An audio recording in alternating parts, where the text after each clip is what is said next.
ابتدا ہے رب ذوالجلال کے بابرکت نام سے، جس نے کائنات کو ایک عظیم مقصد کے تحت پیدا کیا اور اس مقصد کی تکمیل کے لیے ہمیں سب سے بڑی کتاب عنایت فرمائی۔ اور درود و السلام اس ذات گرامی پر جو کائنات کے سب سے بڑے معلم ہیں۔ ناظرین، اس چینل کا مقصد قرآن کریم کی نہایت آسان اور عام فہم تفسیر کو عوام الناس تک پہنچانا ہے، خاص کر وہ جدید پڑھا لکھا طبقہ جو قرآن کریم کو فرقہ واریت سے بالاتر ہو کر خالصاً قرآن و سنت کی زبان میں سمجھنا چاہتا ہے۔ ان کے لیے ایک بہت بڑی اپرچونٹی ہے کہ وہ دنیا میں کہیں بھی بیٹھے اس سے استفادہ کر سکتے ہیں۔ ہزاروں طلباء جنہوں نے سینکڑوں کتابیں پڑھی ہوں گی، لیکن اگر وہ قرآن کریم کو سمجھ کر پڑھنے سے قاصر ہیں تو وہ زندگی کی سب سے بڑی حقیقت اور سب سے بڑی روشنی سے محروم ہیں۔ ان سے گزارش ہے کہ وہ خود بھی اس سے استفادہ کریں اور اپنے عزیز و اقارب سے بھی شیئر کریں۔ ہم اس میں سوالات کا سلسلہ بھی رکھیں گے۔ اللہ تعالیٰ سے دعا ہے کہ وہ ہمیں اس مقصد میں کامیاب کریں۔ میں محمد ذیشان اکبر، اور اس سفر میں ہمارے مدرس مولانا محمد عمر صاحب ہیں۔ آپ جامعہ دارالعلوم کراچی کے فاضل ہیں اور مفتی تقی عثمانی صاحب کے شاگرد ہیں۔ آئیے ان کے ساتھ اس سفر کا آغاز کرتے ہیں۔ اعوذ باللہ من الشیطان الرجیم، بسم اللہ الرحمن الرحیم۔ ناظرین، آج سے ہم اللہ تعالیٰ کی توفیق اور اس کے فضل سے درس قرآن کریم کا آغاز کرنے جا رہے ہیں، اور آج کی ہماری یہ پہلی ویڈیو ہے۔ یہ بسم اللہ الرحمن الرحیم کی تفسیر، اس کے فضائل اور مسائل پر مشتمل ہوگی۔ سب سے پہلے یہ سمجھنا چاہیے کہ بسم اللہ الرحمن الرحیم قرآن کریم کی آیت ہے، اور اس پر بھی علماء کا اتفاق ہے کہ ہر سورت کے شروع میں بسم اللہ الرحمن الرحیم لکھی جاتی ہے سوائے سورہ توبہ کے۔ البتہ اس میں اختلاف ہے، اور یہ صدر اول سے اختلاف ہے کہ بسم اللہ الرحمن الرحیم ہر سورت کی مستقل آیت ہے یا نہیں۔ حضرت امام شافعی صاحب رحمۃ اللہ علیہ اور بہت سے علماء ان کے ساتھ ہیں، اور ان کی رائے یہ ہے کہ بسم اللہ الرحمن الرحیم ہر سورت کی پہلی آیت ہے۔ تو اس لحاظ سے یہ سورہ فاتحہ کی آیت نمبر 1 ہو جائے گی۔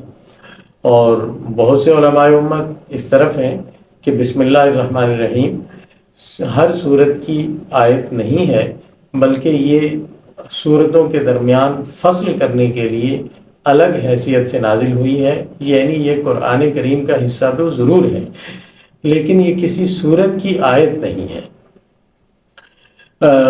خیر، اس سے حیثیت میں کوئی فرق بڑا نہیں پڑتا، اس پر تو اتفاق ہے علماء کے کہ بسم اللہ الرحمن الرحیم قرآن کریم کی آیت ہے۔ جاہلیت کے دور میں لوگوں کی عادت تھی کہ وہ اپنا ہر کام بتوں کے نام سے شروع کرتے تھے۔ حضور نبی کریم صلی اللہ علیہ وسلم پر پہلی وحی نازل ہوئی اقرأ بسم ربک، کہ اپنے رب کے نام کے ساتھ پڑھیے، جس میں آپ کو یہ ہدایت کی گئی کہ آپ اپنا ہر کام اللہ سبحانہ و تعالیٰ کے نام سے شروع کریں۔ بسم اللہ الرحمن الرحیم، ان الفاظ کے ساتھ اللہ تعالیٰ کا نام جو اترا ہے، یہ صرف نبی کریم صلی اللہ علیہ وسلم کی خصوصیت ہے، اور یہ صرف قرآن کریم میں اترا ہے۔ باقی جو کتابیں ہیں وہ اللہ کے نام سے شروع کی گئی، باقی تمام آسمانی کتابیں، لیکن یہ مخصوص الفاظ بسم اللہ الرحمن الرحیم یہ صرف قرآن مجید کی خصوصیت ہے۔ اس کے فضائل یہ ہیں کہ نبی کریم صلی اللہ علیہ وسلم نے فرمایا، ہر وہ اہم کام جو بسم اللہ سے شروع نہ کیا جائے وہ بے برکت رہتا ہے۔ دوسری جگہ ارشاد فرمایا، جب کھانا کھانے لگو تو بسم اللہ کہو، جب پانی پینے لگو تو بسم اللہ کہو، جب گھر کا دروازہ بند کرو تو بسم اللہ کہو، جب چراغ گل کرو تو بسم اللہ کہو۔ اس طرح مختلف اعمال کے شروع میں فرمایا کہ بسم اللہ کہو۔ اب اس کی مختصر تفسیر بیان کرتے ہیں۔ اس کا پہلا حرف با ہے، بسم، یعنی با الگ ہے اور اگلا لفظ اسم ہے۔ با عربی زبان میں کئی معنی کے لیے استعمال ہوتا ہے، لیکن یہاں اس مقام کے مناسب اس کے 3 معنی ہیں۔ با کا ایک معنی مصاحبت ہوتا ہے، مصاحبت کا معنی ساتھ، با کا دوسرا معنی استعانت کا ہوتا ہے، استعانت مدد مانگنے کو کہتے ہیں، اور با کا تیسرا معنی تبرک یعنی برکت حاصل کرنا۔ اس لحاظ سے بسم اللہ الرحمن الرحیم کے 3 معنی ممکن ہیں۔ ایک، اللہ کے نام کے ساتھ شروع کرتا ہوں، دوسرا اللہ تعالیٰ کے نام کی مدد سے شروع کرتا ہوں، اور تیسرا معنی اللہ تعالیٰ کے نام کی برکت سے شروع کرتا ہوں۔ اسم نام کو کہتے ہیں۔ اگلا لفظ اللہ ہے۔ یہ لفظ اس ذات گرامی کا ذاتی نام ہے جو تمام کمالات کا جامع ہے، جس میں کوئی نقص اور کوئی عیب نہیں، اور وہی وحدہ لا شریک ہمارا خدا ہے۔ یہ ان کا ذاتی نام ہے۔ اسی وجہ سے اس لفظ کی تثنیہ، جمع، مؤنث کچھ بھی نہیں آتا، یہ لفظ واحد ہی استعمال ہوتا ہے، اور اس لفظ کا اطلاق اللہ تعالیٰ کے علاوہ کسی دوسرے کے لیے جائز نہیں ہے۔ اگلا لفظ الرحمن، یہ رحمت سے نکلا ہے، اور اس کا معنی ہے عام الرحمہ، یعنی وہ ذات جس کی رحمت ہر چیز کو شامل ہو، کوئی ذی روح، کوئی بغیر روح والی چیز اس کی رحمت سے محروم نہ ہو۔ یہ اللہ تعالیٰ کی وہ صفت ہے جو صرف اللہ تعالیٰ کے ساتھ مخصوص ہے۔ مخلوق میں یہ ممکن ہی نہیں ہے کہ مخلوق ایسا رحم کرے جو ہر چیز کو شامل ہو۔ بعض علماء نے رحمان کو بھی اللہ تعالیٰ کا ذاتی نام قرار دیا ہے، لیکن اس پر تو اتفاق ہے سب کا کہ اگر یہ ذاتی نام نہ بھی ہو تب بھی یہ اللہ تعالیٰ کی وہ صفت ہے جو صرف انہی کے ساتھ مخصوص ہے۔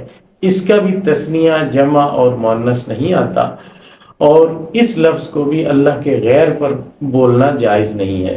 یہاں سے وہ عام غلطی بھی واضح ہو گئی جو عوام الناس میں پائی جاتی ہے کہ جن لوگوں کے نام عبد الرحمن، فضل الرحمن، عطا الرحمن وغیرہ ہوتے ہیں وہ ان کو رحمان کہہ دیتے ہیں۔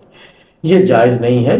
رحمان نام اللہ تعالیٰ کے ساتھ ہی مخصوص ہے، مخلوق کے ساتھ جب بھی بولا جائے تو نسبت کے ساتھ بولا جائے، عبد الرحمن، عطا الرحمن وغیرہ کہا جائے۔ اگلا لفظ الرحیم ہے، یہ بھی رحمت سے ہے، اور اس کا معنی ہے وہ ذات جس کی رحمت تام ہو، یعنی پوری ہو، جس پر رحم کرے پورا کرے، اس رحم کرنے میں اپنی کوئی غرض شامل نہ ہو، اور اس رحم کرنے میں کوئی تأثر یعنی متاثر ہو کر رحم نہ کرے، اس میں اپنے کسی جذبے کی تسکین مقصود نہ ہو، بلکہ خالص اس شخص کا فائدہ یا اس چیز کا فائدہ پیش نظر ہو جس پر رحم کیا جا رہا ہے، اور رحم میں کسر بھی کوئی نہ ہو۔ یہ ہے رحیم کا معنی، یعنی جس کی رحمت تام ہے۔ رحمان جس کی رحمت عام ہے، اور رحیم جس کی رحمت تام اور ہر لحاظ سے مکمل ہے۔ یہ صرف اللہ تعالیٰ کے ساتھ ساتھ یہ نام مخلوق پر بولنا جائز ہے۔ حضور نبی کریم صلی اللہ علیہ وسلم کی یہ صفت رحیم قرآن مجید میں ذکر کی گئی ہے۔ لَقَدْ جَاءَكُمْ رَسُولٌ مِّنْ أَنفُسِكُمْ عَزِيزٌ عَلَيْهِ مَا عَنِتُّمْ حَرِيصٌ عَلَيْكُمْ بِالْمُؤْمِنِينَ رَءُوفٌ رَحِيمٌ، کہ یقیناً تمہارے پاس ایک رسول آئے ہیں جو تم ہی میں سے ہیں، اور ان پر وہ چیز انہیں بہت ناگوار گزرتی ہے جو تمہیں مشقت میں ڈالے، اور وہ تمہارے فائدے کے لیے حریص ہیں، اور ایمان والوں پر بہت مہربان ہیں، بہت رحم کرنے والے ہیں۔ تو رحیم کا لفظ نبی کریم صلی اللہ علیہ وسلم کی بھی صفت ہے۔ اس شخص پر بھی بولا جا سکتا ہے جس کی یہ عام صفت ہو، یعنی اس کی عام عادت ہو کہ عموماً وہ مہربانی کا معاملہ کیا کرتا ہے، تو اسے رحیم کہا جا سکتا ہے۔ تو عبد الرحیم نام بھی ہو سکتا ہے کسی کا، اور عبد کی نسبت کے بغیر صرف رحیم نام رکھنا بھی جائز ہے۔ اب بسم اللہ الرحمن الرحیم کی متعلق کچھ مسائل سمجھ لیں۔ پہلا مسئلہ یہ کہ تلاوت کے شروع میں تعوذ یعنی اعوذ باللہ من الشیطان الرجیم اور بسم اللہ الرحمن الرحیم دونوں پڑھنا سنت ہے تلاوت کے آغاز میں، اور جب ایک سورت مکمل ہو جائے اور دوسری صورت جب شروع ہو تو اس وقت بسم اللہ الرحمن الرحیم پڑھنا سنت ہے اور پڑھنی چاہیے، سوائے سورہ توبہ کے۔ سورہ توبہ سے پہلی سورت انفال ہے، اگر کوئی پڑھنے والا تلاوت کرتا آ رہا ہے، انفال مکمل ہو گئی، آگے سورہ توبہ شروع ہو رہی ہے، تو درمیان میں بسم اللہ الرحمن الرحیم نہ پڑھے، جس طرح وہاں قرآن کریم میں لکھی ہوئی نہیں ہے اسی طرح پڑھی بھی نہیں جائے گی۔ ہاں اگر کوئی شخص اپنی تلاوت کا آغاز ہی سورہ توبہ سے کرتا ہے تو وہاں بسم اللہ الرحمن الرحیم پڑھنا سنت ہے۔ دوسرا مسئلہ، نماز کی ہر رکعت میں سورہ فاتحہ سے پہلے بسم اللہ الرحمن الرحیم پڑھنا سنت ہے، پڑھنی چاہیے، البتہ یہ بلند آواز سے نہیں پڑھی جائے گی۔ جن نمازوں میں قرات جہرن یعنی بلند آواز سے ہے وہاں بسم اللہ الرحمن الرحیم آہستہ آواز سے پڑھی جائے گی، ہر رکعت کے شروع میں اس کا پڑھنا سنت ہے۔ تیسرا، بسم اللہ الرحمن الرحیم کی ایک حیثیت قرآن کریم کی آیت کی ہے اور ایک حیثیت دعا کی ہے، یعنی یہ دعا بھی ہے، مصنون دعا ہے ہر عمل کو شروع کرنے سے پہلے۔ تو خواتین کے کچھ ایام ہوتے ہیں جن میں وہ تلاوت کرنے اور نماز پڑھنے کی پوزیشن میں نہیں رہتی، یعنی ماہواری کے ایام ہیں، تو ان دنوں اگر کوئی خاتون اس کو کسی کام کے شروع کرنے سے پہلے پڑھیں، جس طرح برکت کے لیے پڑھتے ہیں، دعا کے لیے پڑھتے ہیں، تو اس کی گنجائش ہے اور پڑھنی چاہیے۔ مثلا آٹا گوندھ رہی ہیں یا کوئی کام کرنے لگی ہیں تو بسم اللہ الرحمن الرحیم اگر وہ کہیں اس کام میں اللہ تعالیٰ کی مدد حاصل کرنے کے لیے، تو یہ نہ صرف جائز ہے بلکہ بہتر ہے، ایسا کرنا چاہیے۔ ہاں ان دنوں حائضہ یعنی ایسی خاتون بسم اللہ الرحمن الرحیم کو تلاوت کی نیت سے نہیں پڑھ سکتی۔ یہ دیکھ لیجیے، نیت کے بدلنے سے حیثیت بدل گئی کہ اگر نیت تلاوت کی ہے تو بسم اللہ نہیں پڑھ سکتی، اور اگر نیت دعا کی اور اللہ تعالیٰ سے مدد مانگنے کی ہے تو بسم اللہ الرحمن الرحیم پڑھ سکتی ہیں، اور یہی حکم جنبی کا ہے، یعنی وہ مرد یا عورت جس کو غسل کی حاجت ہو۔ اب بسم اللہ الرحمن الرحیم کا فلسفہ سمجھ لیں۔ بسم اللہ الرحمن الرحیم پڑھ کر انسان ایمان والا اس عہد وفاداری کی تجدید کرتا ہے جو ایمان لا کر اس نے اللہ تعالیٰ سے باندھا تھا۔ یعنی ایک کافر بھی کھانا کھاتا ہے اور ایک مسلمان بھی کھاتا ہے، فرق کیا ہے کہ مسلمان کھانے کے شروع میں جب اللہ کا نام لیتا ہے تو وہ اپنے اس ایمان کا اعادہ کرتا ہے کہ یہ کھانا کاشت سے لے کر بننے تک، پکنے تک سینکڑوں لوگوں کی محنت اس میں صرف ہوئی اور یہ سب تیار ہو کر میرے سامنے آیا، اگر اللہ تعالیٰ یہ مدد نہ کرتے اور یہ نظام نہ چلاتے تو میرے لیے یہ ممکن نہیں تھا۔